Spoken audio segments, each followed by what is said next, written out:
Welcome back to KPYR News, your premier source of ancient Egyptian news.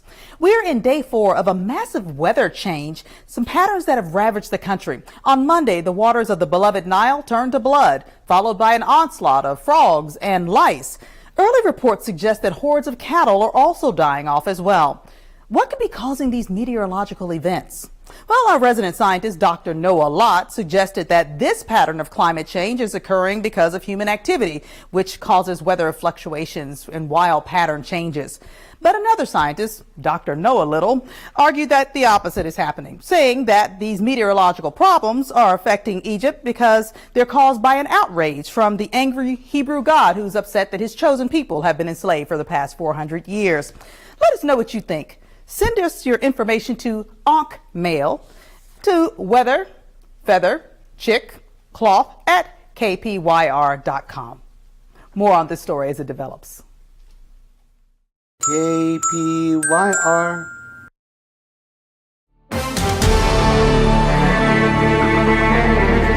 Welcome back to KPYR News, your premier source of ancient Egyptian news. Controversy continues today as groups of migrant workers, chiefly the Hebrews, are planning a mass caravan out of the country, depriving the country of the free labor that it's used for hundreds of years to build its monuments and cities. After the Pharaoh decided to let the slaves leave, his labor secretary, I Work Enough, voiced his disagreement about letting the migrants flee, claiming that it would bring economic collapse to the kingdom. The Pharaoh said that he is reconsidering his decision to allow the slaves to leave. Sources say that he has already ordered a number of his soldiers and chariots to chase that migrant caravan out of the country as they head towards the sea, and to go ahead and wait for his word. More on this story as it develops. But tonight's lotto numbers first. They are 1 stick, 3 sticks, a heel, and 4 sticks. KPYR.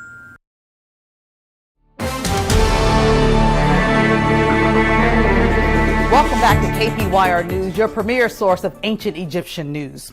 Time for a quick update on the traffic for you. If you are planning to use the Pharaonic Highway, there is some construction going on. Authorities are suggesting that you use the chariots and detour to Loop 323 or the Giza Expressway. Now, as usual, stay away from South Main Avenue during lunch because the usual chariot backup of shawarma filet is, of course, going to cause some delays.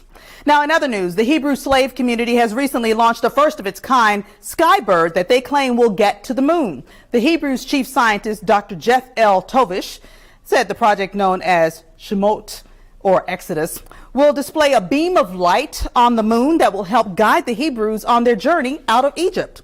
As one resident, Hummus Be Kidding, told reporters, if they can build such beautiful pyramids, then they can surely figure out how to create a skybird to the moon. Also today, Puxatani Potiphar emerged from his mansion this morning and saw 7 lean cows.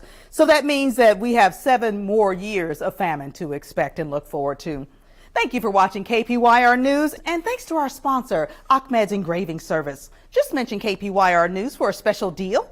After purchasing the first 10 commandments, they will only charge you 5 shekels for each engraving for an additional commandment. This is Anissa Centers. Thank you so much for watching. KPYR.